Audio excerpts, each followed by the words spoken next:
Now, we're not really on yet. Okay? Now, remember now, we're not on yet. This is the pre-show.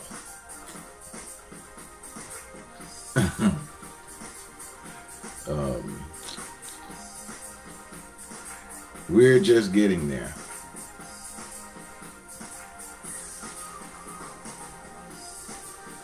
I hope everybody's having a good Father. I wonder what's going to happen for Father's Day. I was getting ready to say, where are you going to eat?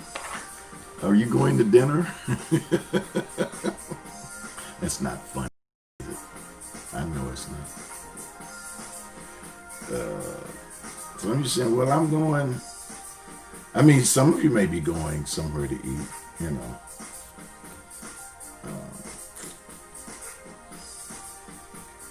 I'm trying to get my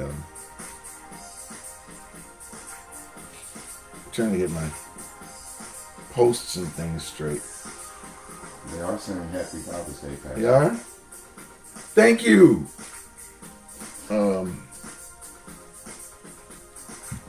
Thank you. Thank you for saying Happy Father's Day. They're telling me what's going on, so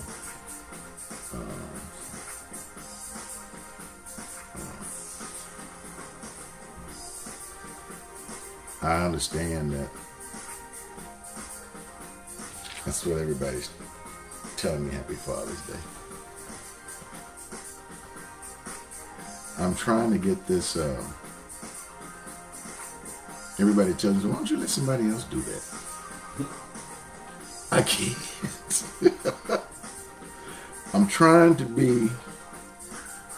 be independent over here. And Happy Father's Day, Happy Father's Day, Happy Father's Day. Thank you. Thank you. Because see, then evidently every now and then it pops in and I see it.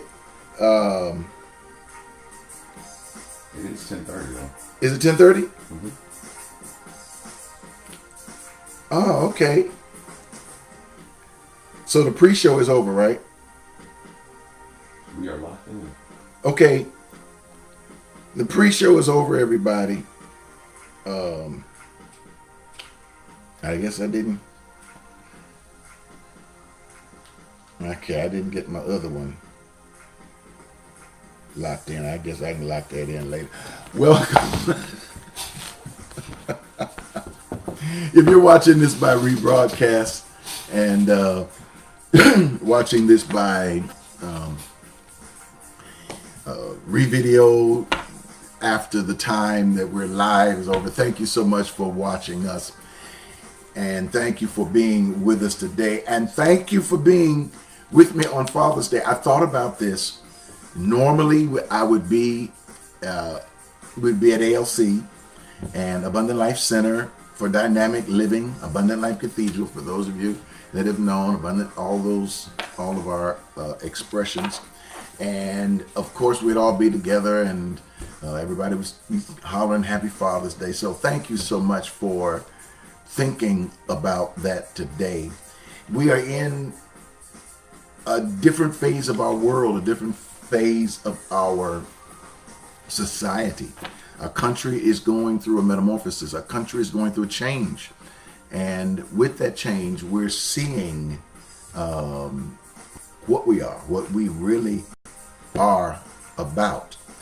And so I'm going to approach this Father's Day. It's going to be a Father's Day message. I've never really preached them or talked about or dealt with them like that, but it's going to deal with certain things. Actually, today I'm going to talk about statues and images. And you've been hearing about how they've been putting all those statues down. Statues and images, which is so important. I'm not going to go into a lot of news today. I'm more concerned with this one thing. I don't know if I want to call it a pillar, but there are four things that are so important to you and me as individuals in our spirituality. And those are questions that I ask myself when I get up in the morning. I make sure I ask myself every day, who am I? Why am I here? What do I want? There's at least three, but I always ask that fourth one, what can I give? Because I realize that what I give is what comes back into my life. But I have been dealing with that question, who am I? And I have been on it. I've been having my pedal to the metal because I believe that is the essential question that we have to ask right now in the age that we're in. Because if you don't know who you are, you're going to get off track. You're going to get off beat. This whole move and shift that is changing it is changing our world right now, and not just our country but our world. Can you believe that all over this world that there are protests, there are things that are going on, things that are being said, things that are being questioned, authorities that are being questioned, things that have been questioned that we never said anything about? It's beginning to happen now, and they're not letting go of it. And I believe that this thing is spiritual in its nature.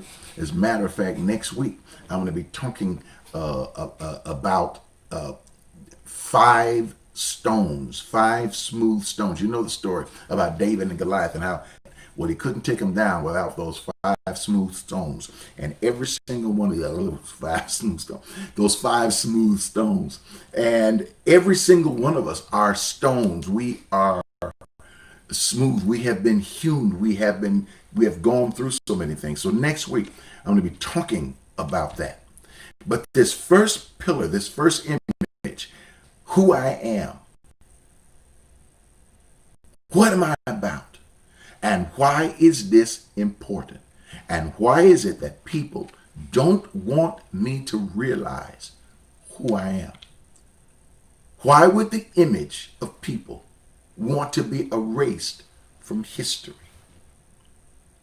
Why would the image of my spirituality and what it really is about want to be pushed away and pushed back? Now, it's very easy when I read scripture, and this scripture is found in Matthew chapter 16. This is going to be our base. You'll notice that as I've been on Sunday mornings and even on Wednesdays evenings, I'm giving you chapters. I'm kind of giving you a heads up where the verses are, but I'm giving you these chapters. And not just chapter and verse and putting the scripture on the screen. That's what we've always done. I'm trying to get a little bit away from it because I realize it's convenient for you. But I think right now we need a little inconvenience. Maybe it's time for us to go to our scriptures for ourselves. So I'm going to give you the chapter, and it begins chapter 16, beginning at verse 1. Start reading it. And I'll paraphrase a little bit. Jesus has finished a meeting and preaching to some people and had a good class, actually fed 5,000 people beside women and children, and got in a boat, and he and his disciples, about 12 of them, got in a boat, and they went to the other side of this lake. When they got to the other side, well, as they were getting close, Jesus makes a statement, and he says, this is a clear blue sky, beware of the leaven of the Pharisees and the Sadducees. Now, I know that doesn't sound like an interesting story at all. Don't you click off from me. It's wait till I get to it. He says, beware of the leaven of the Pharisees, or the yeast, or the ingredient that makes the wine potent. In other words, not the ingredient that takes it from grape juice to that which can get you wherever you want to go in your head, at least temporarily. And Jesus said, beware of the leaven, the yeast, the fermentation, the alcohol of the Pharisees. The Pharisees were the religious teachers. The Sadducees were the political teachers.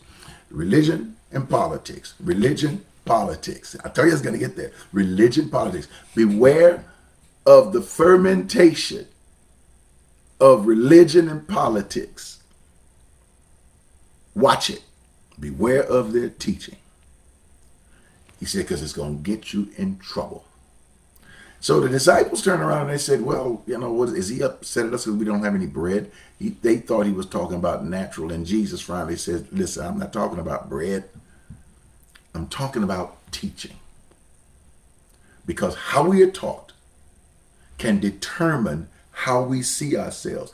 How I am taught determines how I see myself.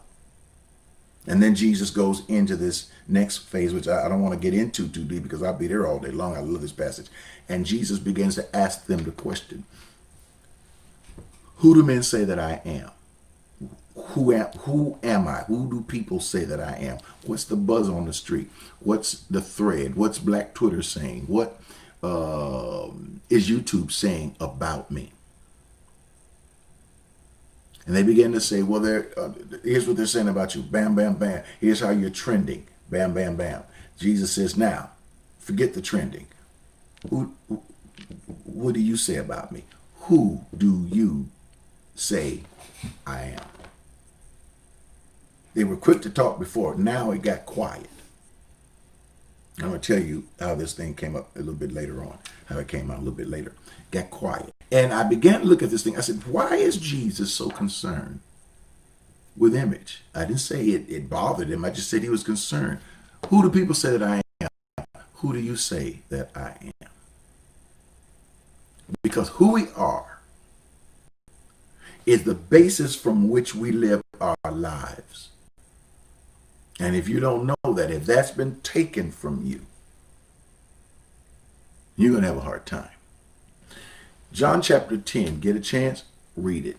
And Jesus begins in that top chapter. He says, I am the shepherd. I am the good shepherd. He said, now look out after my sheep. And then he says, I am the door. I am the gate. And my job is to open up the gate for the sheep to go in and to go out. He said, I am the door of the sheep, not the door of God. He said, the door to heaven. He says, I am the door of the sheep. In other words, I can open up the door to allow the sheep to go to certain pastures, certain places to eat and to come back and all those wonderful things. Then he says, they're not in danger because my sheep know my voice. The word voice, phone. In other words, they understand. They got my cell number. My sheep know my voice. And a stranger they won't follow. And so he goes on to teach these things. And so out there in his audience are Sadducees and Pharisees, the religious leaders and the political leaders, religion and politics. They're out there. And they hear him talking about that.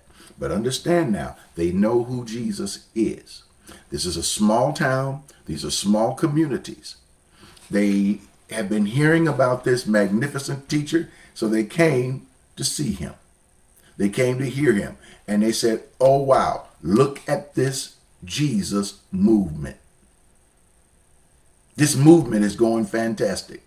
The crowds are following. The protesters are there. All this is happening. This is 2,000 years ago. And then they turn around and they say to Jesus, isn't this Jesus, the son of Joseph? And another section, it says, isn't this Jesus, the son of Mary? Which is a very interesting statement because back then that was that patriarch kind of view, and it was more, the women were pushed back, the men were pushed forward. Isn't that Joseph's son? Isn't that Mary's son? And when they said Mary's son, what they were saying was, we're not sure who his father is. This is religion and politics. The goal was to bring down his image, because if they could bring down his image, not merely his image of himself, if they could bring that down, because they can begin to start stopping something else. Now watch this. And when they said it, Jesus kept saying, well, I come from my Father. Me and my Father, we are one. I come from my Father. I come from my source of life. God is my Father. And they like, Whoa, you mean to tell me our God, you consider our God as your Father? Jesus said, of course, I come from him. And they said, hey, this is where we get off this train. And Jesus said, they said, but you think you're God? And Jesus says, well, in your scriptures, we are called little gods or offspring of gods. Most people don't even realize that the word Christian does not mean necessarily a follower of Christ. It means little Christs. It means small, tiny Christ. It means not just a follower, but Christ. We are as Christ in this world. We in this world, we are as he is in this world. And Jesus goes on and says, but you all talk about being little gods or offsprings of gods. And they say, yeah, but how dare you talk about you are the son of God, not a physical son. See, we get that all mixed up. We think to be a son of God means that you came, from sperm and egg and thing. Oh, no, we don't get that all mixed up. Finally, they turn around and Jesus says, but look at my works. They said, cool. He said, look at the miracles. Cool. Look at the things that I'm doing in the city. Cool. Look at the things that I'm doing in the country. Cool.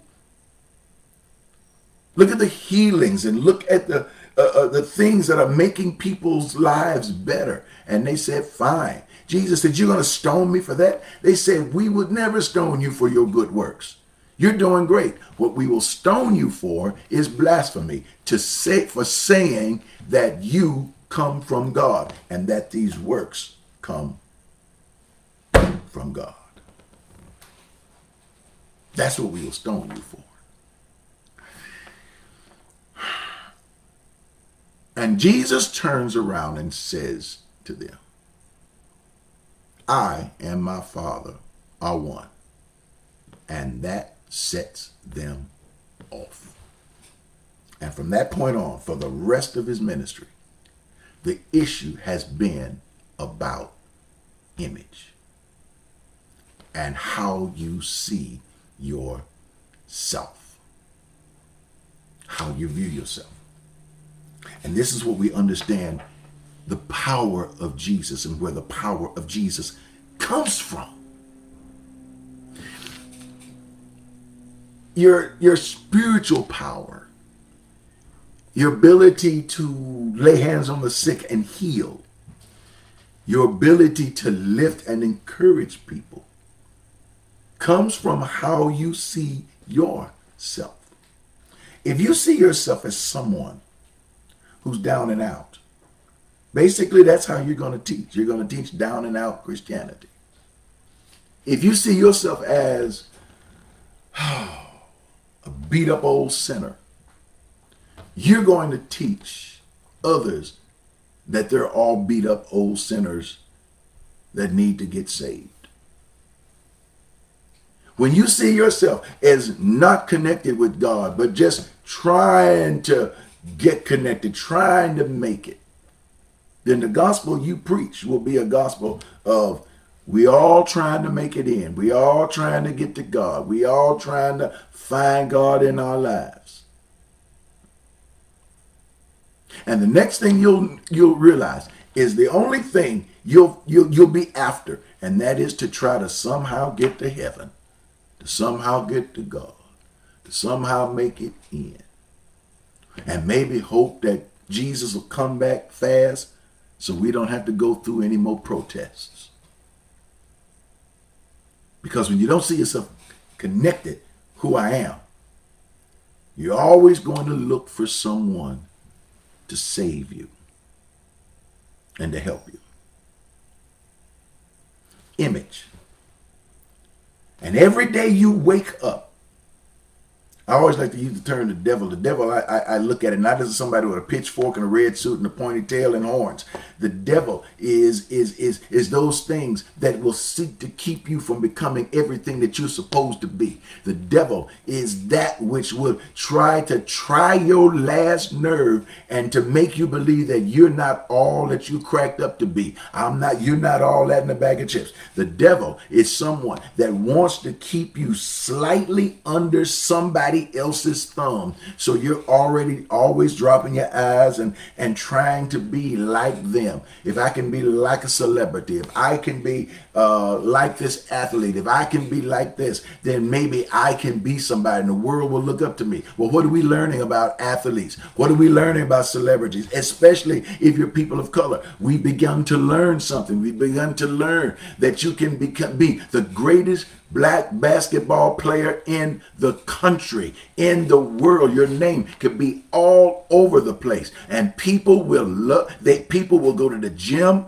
of other colors and races. They will learn how to dribble a ball like you. They will learn how to shoot like you. They will learn how to move like you. They will learn how to jump like you, and they will love you as that basketball player, but they will not love you as a person because of your color. We're learning that. And we're learning it because you could worship at the altar of the athlete. But would you let your daughter marry him? So we begin to understand the generation that we're living in. There's this disconnect. And I opened up by talking about statues because the question is why are they tearing down these statues? Well, I don't think I have to tell you why they're tearing them down. Because these statues represent something. And so there are people that are saying, well, this is the culture of people. Why tear down the Confederate flag? Why are they tearing down statues? This is a culture. This is our culture. What kind of culture? It is a culture, of course, that's rooted in the war between the North and the South. And what was the war all about? It was about slaves. What about slaves? Slaves, in order to be slaves, had to be based on the fact that they were less than or other than. So every day, if you've got a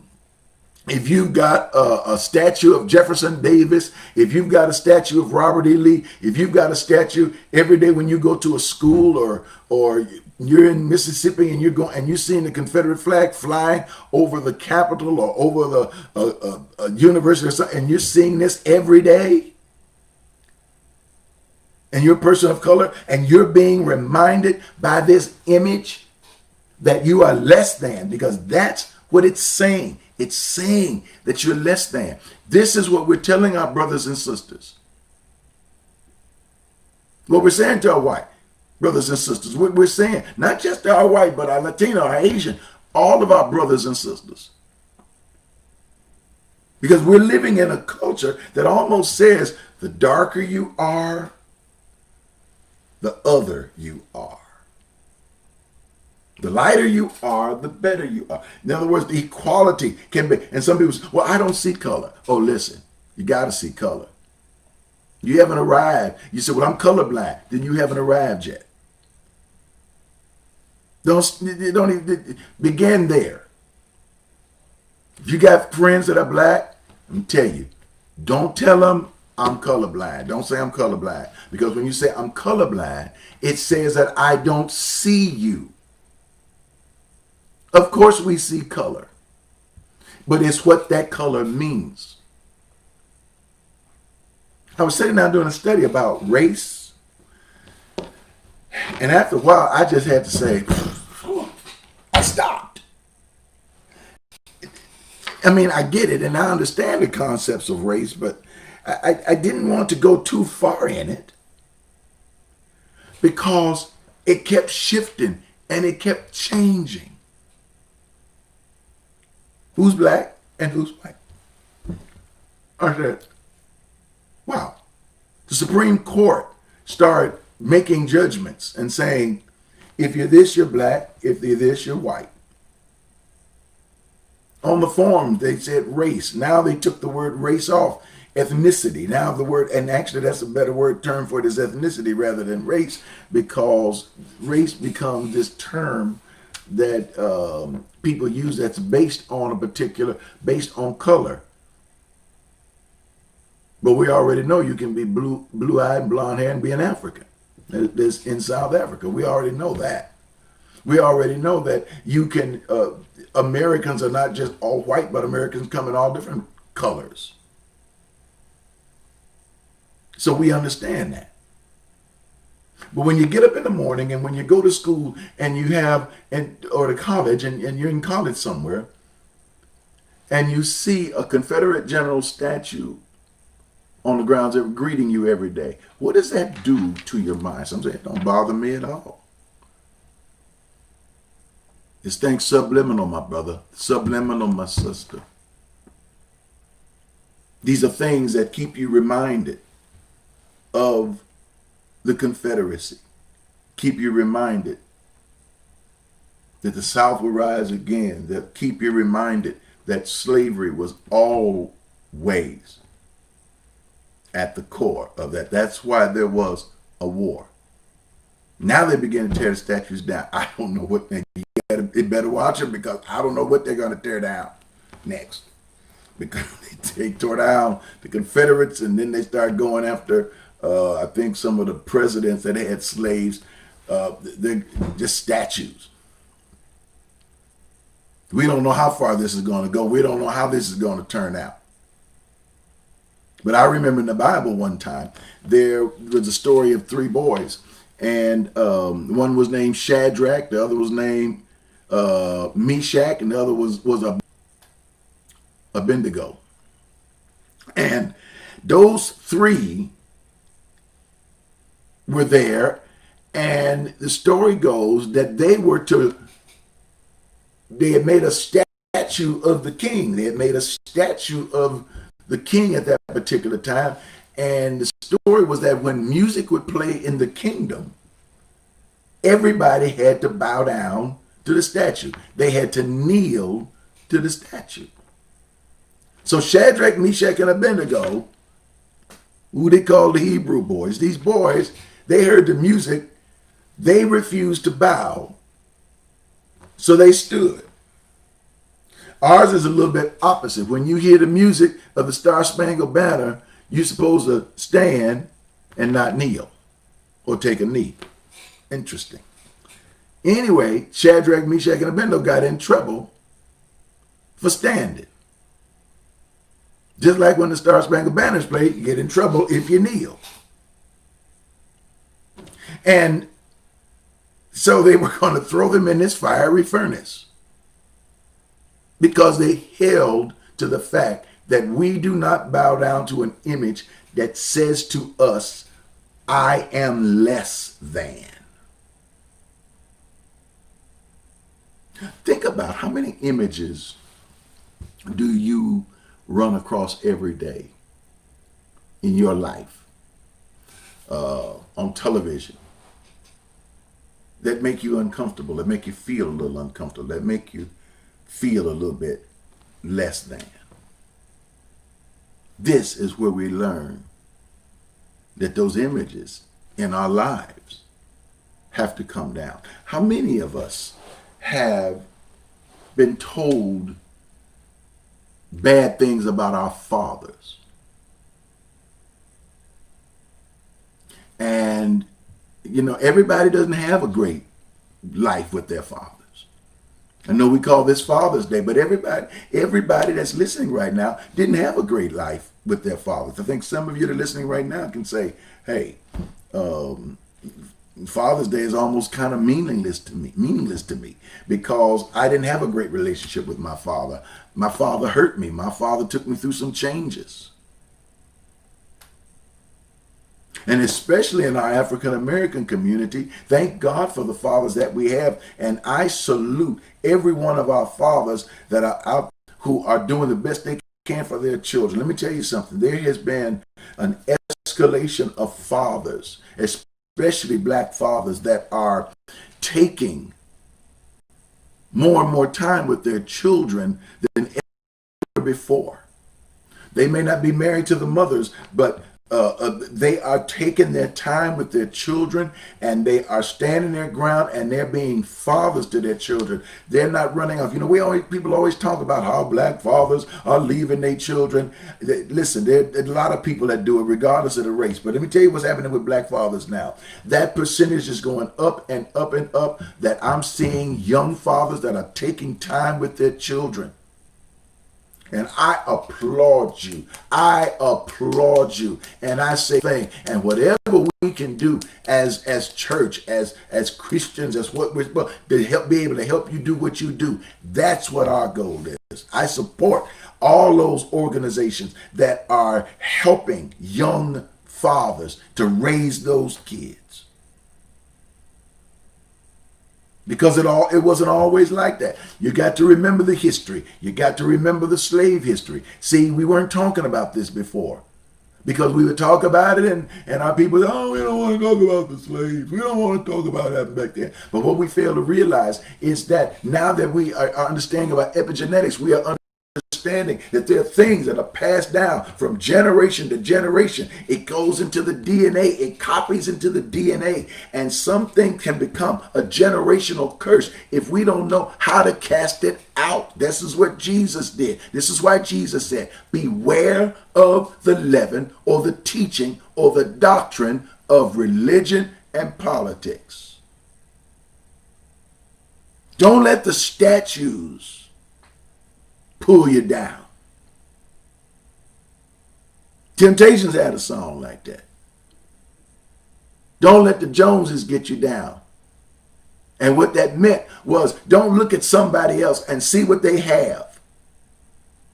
And look at your life and say, I don't have it, so therefore I'm less than.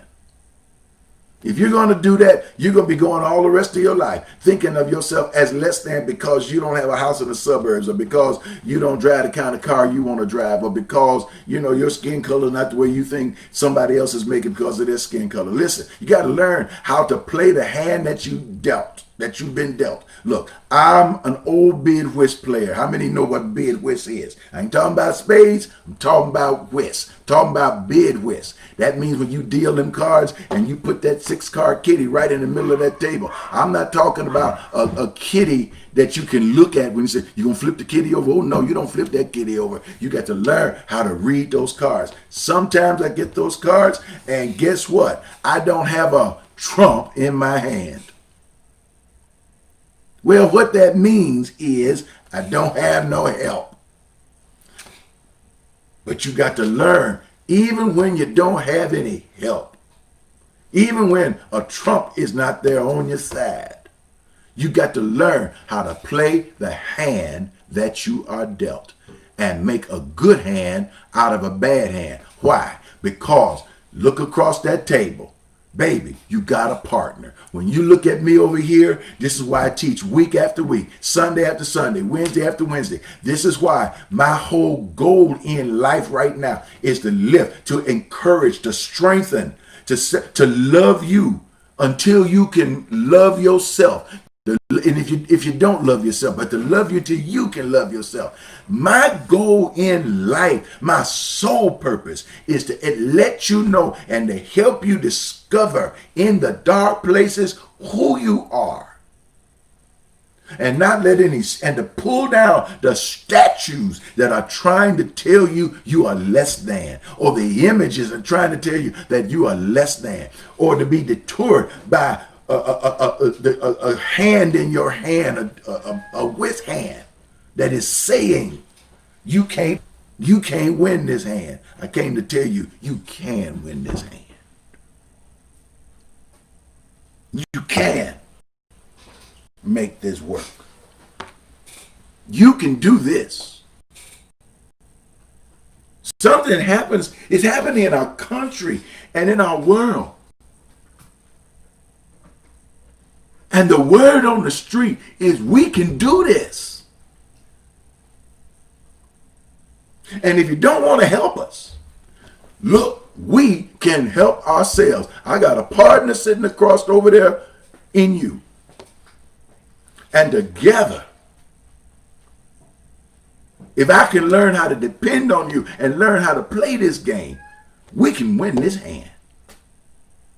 And if we win this hand, we can win the next hand. And baby, we can win this game. And we don't even have to have a trump in our hand. Jesus,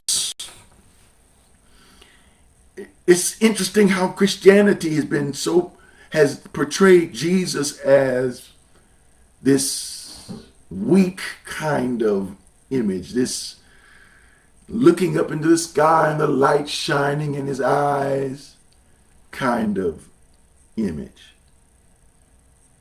We fail to realize that Jesus was a worker. And I'm always leery about how we paint image statues anyway. Because every time we make statues and paint images, that's our depiction of how we see somebody. But it's not always the way other people see it. You say, well, that's my culture.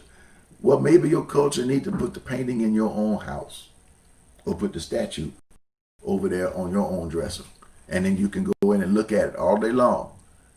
But when you try to bring it out, what you're trying to do is say to the outside world, this is my culture. You need to be a part of my culture. You need to be reminded of what this thing means. And if it's the Confederacy, I don't want to be reminded of that every day.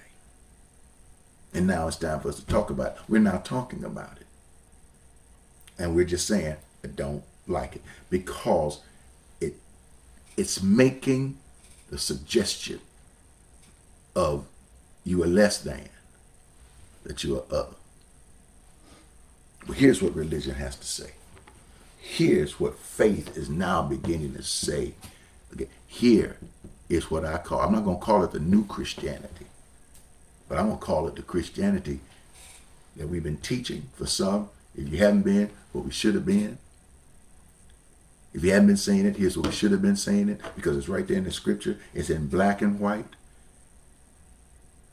And I'm going to tell you that one thing that was said in that whole 16th chapter, that one thing that was said that unlocked everything.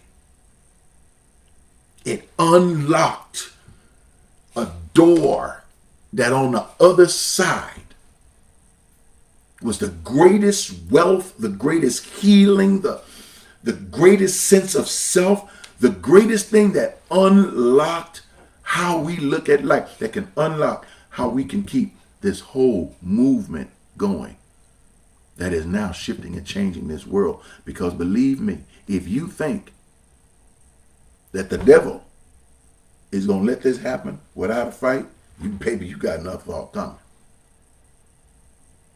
You're seeing all this happen. You think there's not going to be a pushback? You think there's not going to be a fight? You think there's not going to be somebody on the other side that's going to say, oh, you ain't taking this. You can't have this. You think that there are not going to be people that said, you can't have this kind of America. There is no going to be no even look at each other like we're all as one. That's not going to happen. It's going to be a pushback. But here's what you got to know about that pushback. Here's what you got to understand. Here's a principle. And I'm going to tell you about that principle right on the other side of this. And then we're going to pray for this country. Because let me tell you something. I firmly believe that prayer yesterday in Tulsa, Oklahoma, I firmly believe that it was prayer covering Tulsa, Oklahoma that changed the dynamics of that whole entire meeting that happened. You know, if you don't know about it, the president was there in Tulsa, Oklahoma. Tulsa, Oklahoma, of course, you understand, is Juneteenth was Friday, but Tulsa, Oklahoma was where in 1921 Black Wall Street was bombed. Over hundreds of people, black people were killed. The history was hidden. They're looking for the mass graves. And if they find those mass graves with the bones of all those black people in there, don't listen to the other side. where they're talking about get ready because they're coming in to kill your children and and rape your wives and all those things. Listen.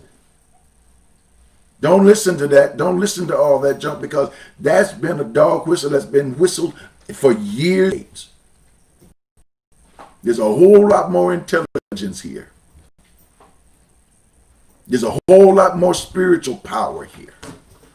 A whole lot more. And I'm going to tell you that one thing that Jesus finally got to, that gives us the thing that unlocks this door here.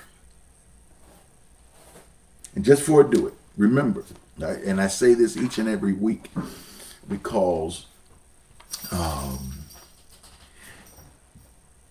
believe that we are blessed to be able to continue to bless. And when I say bless others, that means to water the seeds of the blessings that are inside of other people. I believe this is something that I look at. I don't think that blessings come down from the sky. I believe that the blessings are already in us in seed form, but you have to water them. And if you don't water them, they don't grow. It's like bean seeds, corn seeds, all in the ground. If you don't water it, they just stay there. But when the rain comes down and the moisture touches it, which is what we're doing right now, I believe that when the word hits it, the word means logos, which means the intent, plan, purpose. When the intent, plan, and purpose of God connects with what's inside of you, go bam! I believe things begin to sprout up. Things begin to grow. I see things growing in you. I see things growing in your life. I see ideas happening in your life that were not there before. You're exploring areas you haven't explored before. Some of you started going to school online, going to college online. Some of you learn how to cook desserts. You learn how to do things you never did before. And out of this pandemic, it's not going to be an epidemic of evil, but it's going to be something that's going to lift for good. But we cannot allow, once we sweep the demon out, Jesus says you can't cast the demon out and don't fill up the house with something else, or 7 more demons will come in. And we certainly don't want to cast the demon out and try to do church like we've always done church. Sing a couple songs and preach a nice sermon, make people feel good, and then go home. This is why I've chosen, during this time, during this pandemic, to come with you face to face, person to person, sanctuary to sanctuary, eyeball to eyeball, and say, listen, this is what I see concerning Christ. How do you see it? This is how I see God. It's not just somebody up there, but somebody in here. How do you see it? And as we do this and face each other face to face, then we get the opportunity to know who each other is. Know them that labor among you. This is what giving is. This is what support is. I've been doing this for over 45 years. Over 40 years right here in the city of Houston. You know me. Originally from Cleveland, Ohio. Those of you that are watching from out of town, you know me. And we all know that we've sacrificed things to make things happen. Well, now, this is the time that we can really make things happen. I want you to take a moment, and you can go to the website, www.myalc.org. myalc.org. That's one word, myalc. And you can hit the donate button. Big old button there. And it'll take you so easy to a place. It'll just guide you through of how you can give. You can use your debit card, you can use your credit card. It'll just take you right through. It's just so, and all those different things. And I want to say thank you in advance For those of you that, given that little box, I think they put a little box there, something for Father's Day, to say thank you for Father's Day. Thank you for your love offering. I want to say thank you for it personally, because you have been so fantastic over the years in my almost 40 years of ministry in ALC. I am loving I didn't say I have loved, because I'm not going anywhere. I have loved every minute of being with you and getting to know you and your family, and watching over the years as your children grow up. I've loved it. So when you give, be generous in your giving. Not only that, but you can also give on your app if you got your phone. If you downloaded the app. Some of you are still learning. Download the app. You can go and download. Type in Ed Montgomery, and you'll see my ALC. The app will come out, the Abundant Life Center app, and you'll see it, ALC. Bam, download it. And then from that point, you can get the radio shows. When I come on the radio every Monday, you can get the radio shows. You can get all the past radio shows, all the messages, all the different. You can get all that stuff right there on the app. And you can also give on that app. And the third way through it, you can also give through text to give. And text to give is so simple, so easy. Sometimes I think it's hard, but it's not. You can type in the message section, like you type your text. You can type $5, put the number 10 or 20, $2, $7, whatever you text in that text to give. Put it there. Then in the word where you said the 2, put the number in. And that number is, see, I keep psyching myself out like I don't know the number. I don't know. 713-742-2035. Please tell me I'm right. Yes. I psych myself out and tell me I don't know, but I do know it. 713-742-2035. That number hopefully is there on your screen, and so you can see it real easy. And type it in, and you can give right now. If you don't do it right after I finish forget what I'm saying, and type it in, or type it in after we finish saying what we're going to say. But do it, because right after this, we're going to be praying for fathers, and I'm especially going to be praying for young fathers. I'm going to be praying for those who may have lost children, because all of these different people that you've seen, some fathers have lost their sons and their daughters, and we're going to pray together, because prayer will change things. So thank you for your contributions and what you've done. Let me get back to this one thing that Jesus heard, that Jesus centered on, that began to change something. And after he had asked his disciples, who do men say that I am? Some say you're a prophet, you're John the Baptist, you're Elijah, you're Jeremiah, Jesus was sitting there, and I'm sure they all were saying, you're the greatest of the greatest. Jesus said, yeah.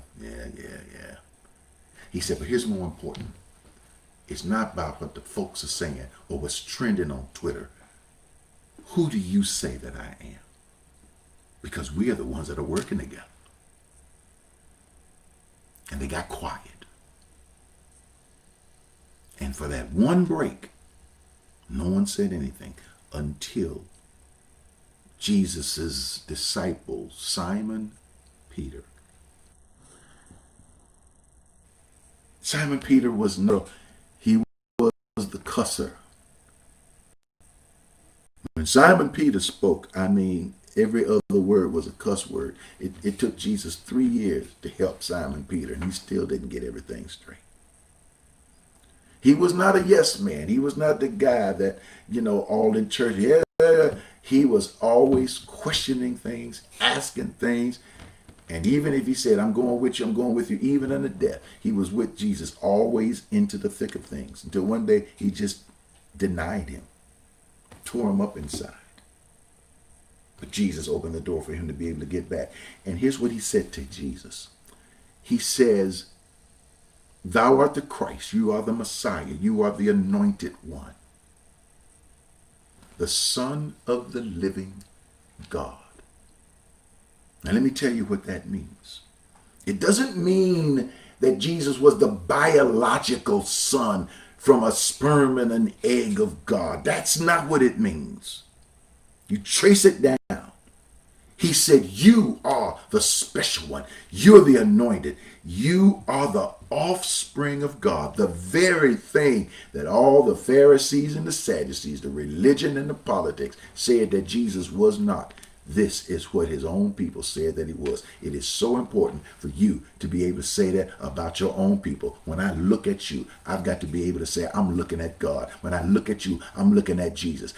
When I'm looking at you, I cannot believe that somebody ice is colder than your ice. I cannot believe that somebody else's teaching is better than your teaching, or somebody else's church is better than your church. I can't believe. I've got to be able to understand and even look past your blackness and realize that beyond your blackness is someone that is like God.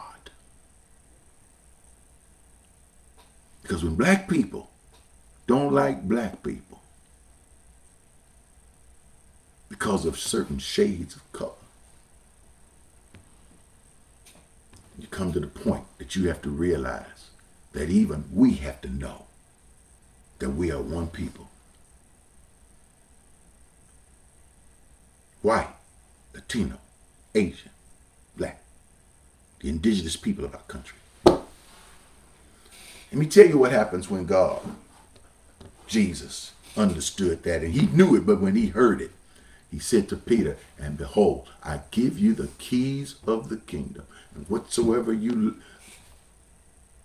bind on earth shall be bound in heaven. Whatsoever you loose on earth shall be loosed in heaven. The power of binding and loosing is based on the knowledge of who you are. When you know who you are, those are when doors open up. When you know who you are, those are when the doors of health and healing and life open up. When you know who you are, those are when the doors where you're able to love yourself when you don't even know how to love yourself. Those are the doors that open. It is knowledge. It is understanding. It is a clarity of thought about your Godness. This is what changes your life. When that happens, Jesus says, you can come to the Father, and if two of you, you and your bid-whist partner, can touch and agree. Jesus says, my Father will do anything for you. I believe this past Saturday, folk were praying. It was prayer that kept folk from just going in and getting sick at a rally. I believe it was prayer. When we look past race and we begin to see ethnicity and we realize, I see your color. Here's why I want to see your color. I want to see white. I want to see black. I want to see brown. I want to see in the middle. I want to see all the spectrum of everybody's color, everybody's shade. I want to see it all. I would love to line up from white to the blackest of black to the whitest of white, from Sweden down to Africa. I love to line everybody up and all the colors in between. Why? So I could see the different shades. Why would you want to see that? So I can be reminded of what God sees. Because each shade of color is mercy. And when that scripture says, and every morning, his mercies are new. Every time I see somebody with a different color, I see another shade of mercy. And it reminds me that God is from everlasting to everlasting. Oh, the statues may come down, but when you know who you are, it don't matter. It doesn't matter at all. You ready to pray? Let's cover this world with prayer. Let's cover this country with it. First of all, I want to lift up fathers.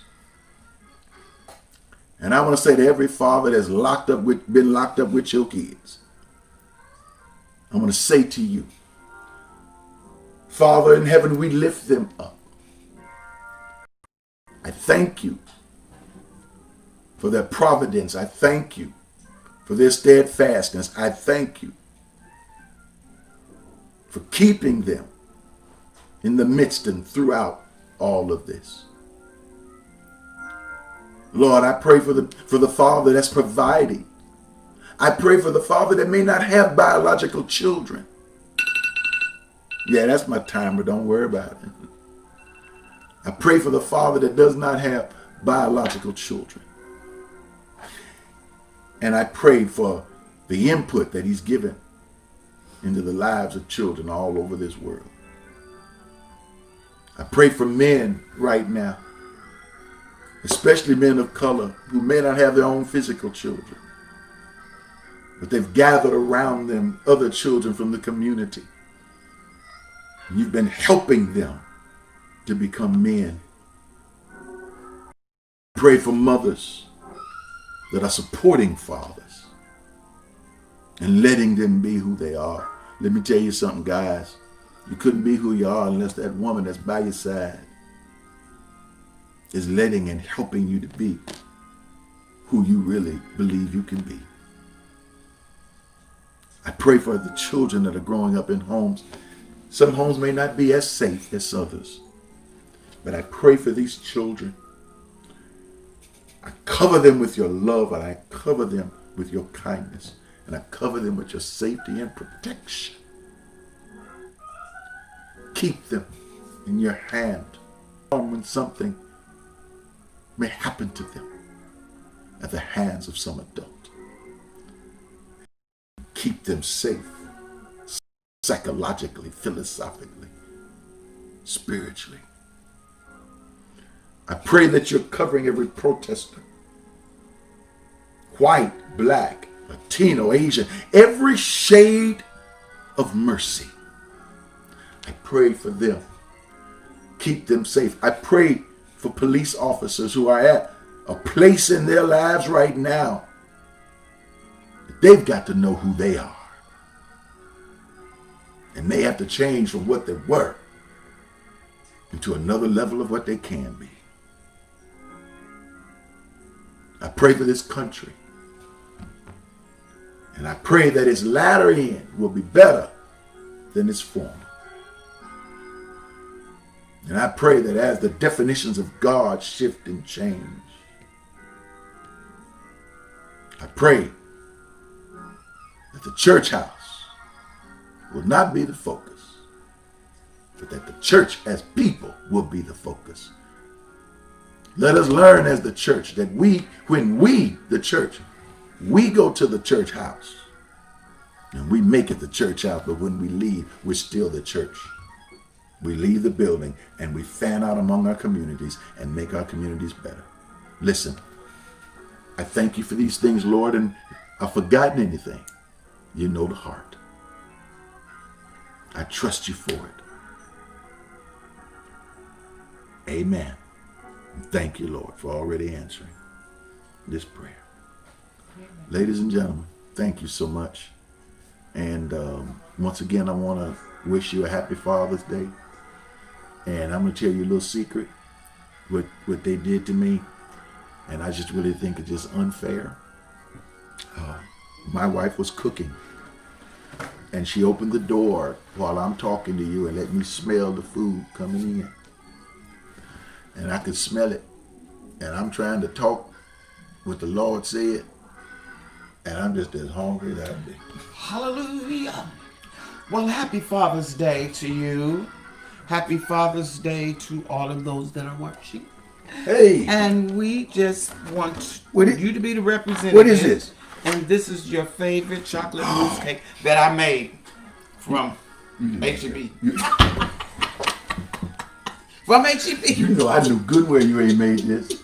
You made it from H-E-B? From H-E-B. It's your cake because you... Yeah, this is your favorite. See, you're going to let people going to think that I do this, eat this chocolate cake and stuff like this all the time. No, but I'm not watching my health. This is for just today. And I'm not going to eat all this. No, you're not going to eat all I mean, I would mail some of it to you all, but by the time it got to you, it wouldn't be right. But you can go to our personal chef, H-E-B, and get whatever you want. Well, we have greens. What you have? And macaroni and cheese. Girl. tossed salad, filet mignon. Filet mignon. Yes, and wonderful rolls for You you do know these are things. that you like. Yeah, but I'm not supposed to be eating them all the time. But I don't eat them all Just the time. today, just today. I'm just gonna eat a little bit of them, man. Now for everybody, you're gonna have to take your long thing. But That's because this your cake. Dear. this is my cake. This is my cake. Ooh. There you go. Happy Father's Day to all the fathers. Listen. We love you. Take care of yourself. Put your mask on. See that? See my mask? Ain't that a beautiful mask? It's my mask. Put your mask on. I know some of you are saying, "Oh, well, listen." Don't you let that devil get you like that. Put your mask on, wash your hands, and keep your social distance. And you don't know what them folk trying to do. You need to do that. Take care. We need to stay right here with each other. Let's take care of each other and let them. They can laugh at you all they want. And to all of my young brothers and sisters of ALC, and I know y'all been going out there without your mask. Put that mask on. Yes. Take care of your folk, okay? I love you. All right. We gotta go. God bless. Bye. I'm ready to eat. I'm going to eat it too. Yeah, there you go. Want some more? There you go. Okay, we gotta put it back in the refrigerator so we can.